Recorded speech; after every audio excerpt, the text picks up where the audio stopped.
How's it going today? Today we're going to talk about the top 10 stocks for the 2021. I kept them kind of small this year, as in market cap wise. So I didn't want any big companies on this list. So basically, I'm going to get right into it. Make sure you like and subscribe. I do a lot of these videos. I keep them updated. I mean, I'm going to run them pretty quick. I don't want to make this video. I hate when these videos get 10, 20, 30, 50 minutes long. I mean, so I'm going to make it quick and hopefully easy for you guys, and put these on your watch list. But I'm not going to get too much into them because you guys can kind of research on your own and kind of put these maybe on your Robinhood watch list. But anyways, kicking it off, it's Appian. It's a $10 billion company. I think I've recommended this company before.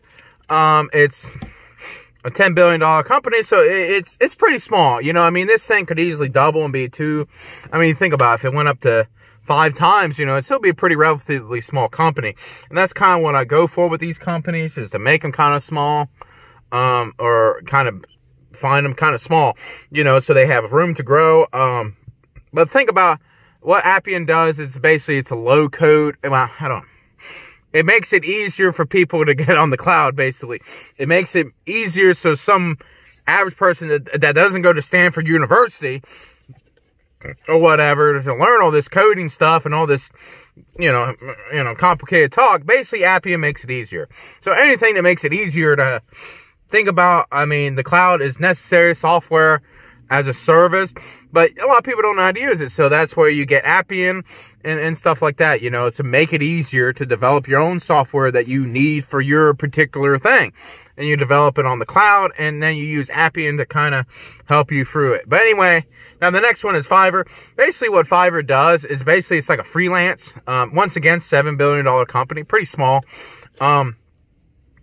But what it does is it makes, let's say you're a company that wants to upload to the cloud and have all the cloud infrastructure and all this. Basically, you get contacted to Fiverr for a free, basically a freelancer comes and helps you, basically. I mean, it's a little more complicated than that, but I'm trying to make it easy so you guys can go, well, that seems like a feasible, that's how I kind of think, you know. That seems like a feasible thing, you know, if everybody needs that. That seems like a service that people need and people use, you know what I mean? So, as you can see, has a big opportunity there. You know, and the thing about a lot of people don't really know this stuff, and maybe you guys are having trouble. I first, when I heard about the cloud, it was kind of complicated, how they can do this stuff, and I didn't know it. But, so I did some training online with it, which you can go on Google and Microsoft. It teaches you how to use it, and a bunch of YouTube videos, which it's kind of hard, but you know, eventually you kind of get the hang of it, you know, and I don't want to make this too long. Maybe I can make a whole separate video. I can make actually a whole video explaining these stuff online. But anyway, the next one is Lemonade. Basically, it's an insurance company. I mean, think about, you know, it's a $7 billion company, so this thing's growing pretty quick. It has very low sales, though. But one thing I liked about this one is basically it's a new... It's $7 billion market cap, but it's basically digitizing and using artificial intelligence to make sure insurance is cheaper. And what I go eventually, hopefully upload this video today or next week or so, but about this next about the 10 signs or 7 signs for a 10 bagger. And that's kind of one of the things is basically it's cheaper and more efficient. So think about it. You know, a lot of people, well, think about the old insurance like Allstate. They all have an office. They all have this. Lemonade basically doesn't have that. You know, basically it's AI using this, customer service, all for, I mean, it's amazing, really. I mean, if you really think about it, that basically through customer service, it's all through basically the internet. You don't even talk to somebody. I mean, I mean, it's kind of scary on one hand, but as a business sense, I mean, that's a hell of a thing, you know. I mean, you can definitely reduce a lot of your expenses. So anyway, there you are with Lemonade, $7 billion company. Now number 4 is Redfin. Basically, I think real estate is going to do well with interest rates the way they are and kind of where the market is and with all this stimulus. As long as interest rates don't go skyrocketing, I think real estate is a pretty good thing. So I don't really recommend any REITs and real estate. I mean, that stuff's too complicated for me, and real estate's kind of complicated. But I know real estate's going to do well. over the next couple years, and maybe I can make a video why I think the market's going to boom over the next 10 years, because, I mean, think about millennials are slowly moving out.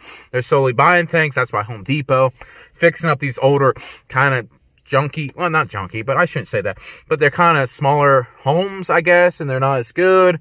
They have some problems, so that's why Home Depot, and that's why I think Redfin basically makes real estate easier to buy. You know what I mean? It helps. It's digitalization of real estate. And that's kind of the theme that I keep hammering home, is digitalization of real estate. Everything's going to the cloud. Everything. Think about with Lemonade. I mean, that's going to the cloud. You know, insurance is going to the cloud. You know, real estate's going to the cloud. Think about DocuSign. That's another one, too. Kind of slash, that's your bonus one. DocuSign's another one. I mean, think about all the documentation you have to sign if you ever bought a car. Any of that, it's all digitalized. It's all through your smartphone. You know, I'm videotaping on this thing that I can sign papers and buy things and do all this. It's pretty incredible. And it's less paper. And it's less time. It's easier. I can email it and do this. And Redfin helps with that. So anyway, and DocuSign does too. It secures it. And anyway, now the next one is kind of the trend of digitalization, once again, of advertisement. So think about HubSpot. I mean, basically HubSpot, for a $17 billion company, I think it has room to be even mass. I mean, people don't understand how much people spend on advertisement.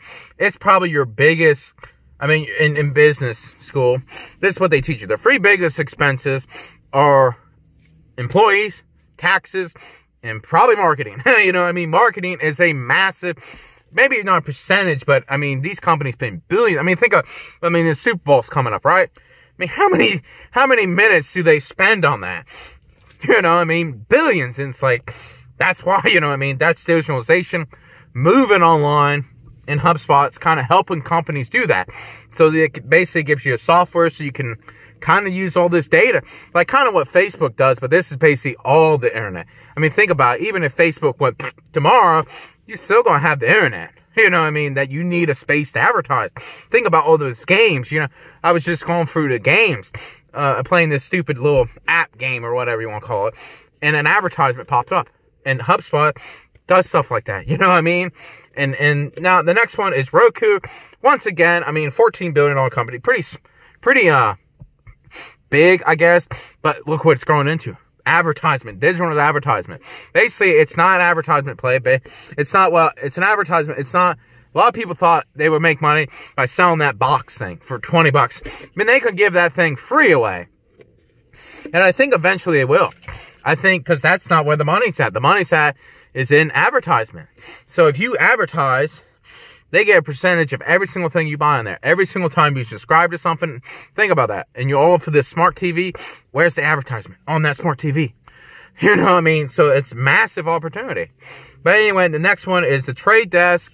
The Trade Desk is, I have to put it in this one. I didn't think I would, but, you know, because everybody knows I like the Trade Desk, but it's in the top 10 once again, just for the same reason as Roku and this digital advertisement. Basically, you have a company and you want to advertise it, or you have, really what you do, it's kind of software where you put your, let's say you have a product that you want to advertise, or, well, really a space.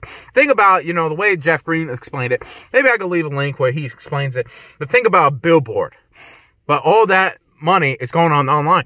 So you have these online billboards, per se, and then you have data, so you can see why these companies are just going crazy with this stuff. And that's why Trade Desk, I mean, I've talked about it 1,000,001 times. I mean, this thing's been a really, really good winner. I mean, I picked it at $8 billion, and now it's like $36 billion. So, I mean, this thing, and I believe it has even more room to run, because it's such a great company. I mean, I think sales are up in the billions now. I mean, this thing could easily be a $100 billion company. But anyway, the next one is Autodesk. Is a $66 billion. This is one that kind of got away from me. I kept seeing it. I kept seeing it going up, and I knew that what it was doing was great. It basically picture, I mean, Adobe. It's like the business, it's like the builders of Adobe. Basically what it does is it has a software that helps you build a building, contractor work. But it's all software once again, digitalization. But basically, you know, I mean, think about that. That's massive. I mean, you know, I mean, think about all these buildings are being built. Like I said, real estate's going to be big. And people are building stuff because interest rates are cheap. It's cheap to borrow money. So it's cheap to build, because how do you build things? With money, you know, I mean, and you don't really have the money. So you go to the bank and you build. So essentially, and this thing makes it easier. I was watching this guy, he was doing it. And you can design, you can remodel your, and think about it. These people, they don't even think about the possibility. They think the average person, the big corporations are using them. And think about all these tribe people bought these homes and now they're trying to remodel it. Well, who they're using? They're going to be using stuff like this, software that makes it easier so you can plan it out and know what you're doing. Or a contractor is. I mean, think about that. You know, it's a massive opportunity, you know, using software. Now, you know, so, I mean, think about that. I mean, once again, you know, I mean, digitalization, it's a $60 billion company. So it's pretty big already. And I just kind of let this one go. I feel ashamed not recommending it when I saw it. And I actually bought some, but I never recommended it, and it just kept going up. And I was like, well, I'm going to throw it on this to get it out there to buy it. But anyway, the next one is FICO. FICO is basically another play on real estate. I mean, this thing has been a creeper. What I call the creeper, it just keeps creeping up. And no, it's like, you know, you're walking down the street and something's creeping behind you. It's FICO. FICO's creeping up, and it just keeps moving up. And this thing's been up 400, 500%. Nobody talks about it.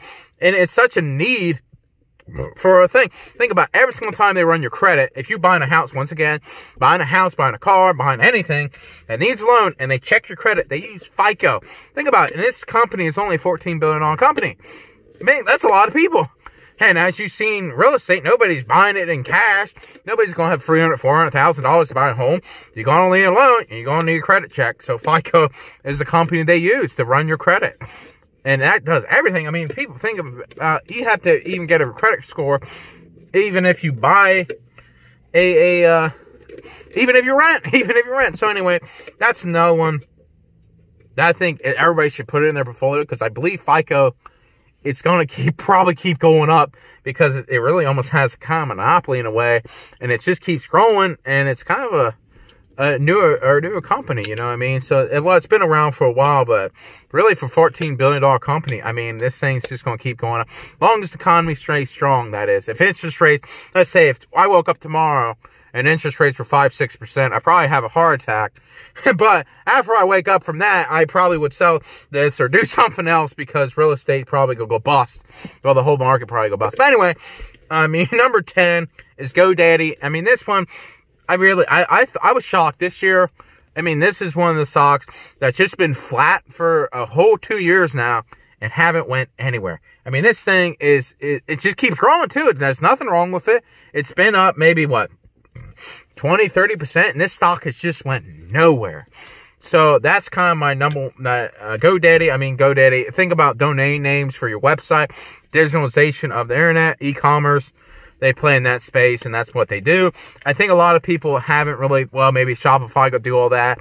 I think almost Shopify could almost acquire GoDaddy if it went down quite a bit. I mean, think about, I mean, Shopify would own that space. I mean, think about, you get your website through there, you get your loan through there, and now you get your domain name from them. So essentially, but I don't think they will.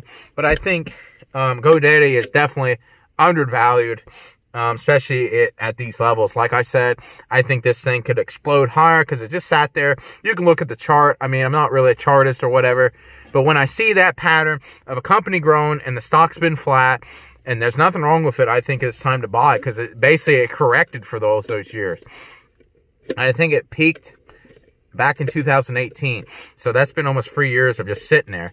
And it's been growing the whole time. So, anyway, that's my top thing. I kind of made it longer than I should have. But anyway, leave a comment of what you're watching and what you like. And I will see you on the next